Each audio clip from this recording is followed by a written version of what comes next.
And the International Criminal Court has issued an arrest warrant against Israel's Prime Minister Benjamin Netanyahu. Not just him, even former Israeli Defense Minister Yoav Gallant and Hamas leader Mohammed Diab. The top court has issued the warrants on charges of war crimes and crimes against humanity in the Gaza War and the attacks that began in October 2023. This decision has triggered reactions across the globe from civilians and global leaders alike. Benjamin Netanyahu slammed the ICC's decision, calling it anti-Semitic. The Prime Minister's office released an official statement which read, and I'm quoting here, "Israel utterly rejects the false and absurd charges of the International Criminal Court, a biased and discriminatory political body." Prime Minister Benjamin Netanyahu will not give in to pressure. He will continue to pursue all the objectives that Israel set out to achieve in its just war against Hamas and the Iranian axis of terror. Israeli citizens have also reacted strongly to the judgment.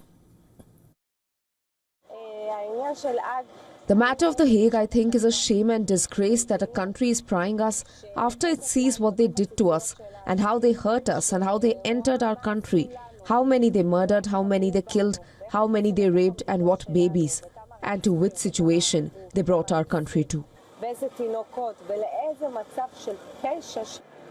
Everything about this whole thing with the Hague and the arrest warrant against Bibi, I don't think there's too much to say except that everyone around us is trying to bring us down, to kill us, to make us go down in any way possible and lose this war. And I don't think we should give them the chance to do so. On the other hand, Hamas has also issued a statement urging the International Court to hold all Israeli leaders accountable. Welcoming the verdict, Hamas's statement read, "We call on the International Criminal Court to expand the scope of accountability to all criminal occupation leaders who shed the blood of our Palestinian people and practiced against them the most heinous acts of killings, terrorism and starvation known in the recent history," unquote. Palestinians in Gaza have welcomed the decision, but many say it has come too late. This is a great decision, but by God's grace it is implemented, and Benjamin Netanyahu faces the darkest day as he has committed many crimes against the Palestinian people. He has killed our children, destroyed our homes, our women. So we hope by the grace of God that he sees the darkest day and is put in jail and faces the same injustice that we have faced. This decision has come very late. Today, Netanyahu is dealing with the Gaza Strip with complete barbarism and terrorism. In the Gaza Strip, did the 2-year-old child participate in October 7? He did not participate in October 7. Did I participate in October 7? No, I did not.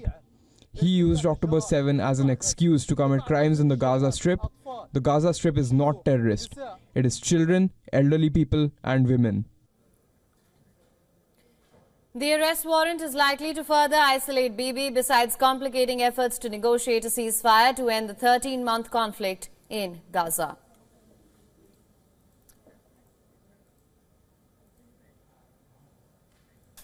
And for more on this, our correspondent Jody Cohen has sent us this report from Ranana. Take a look. The International Criminal Court has issued arrest warrants for Prime Minister Netanyahu and former Defence Minister Yoav Gallant. Now, these are for alleged war crimes, including murder and starvation. There is absolute outrage across the political spectrum in Israel.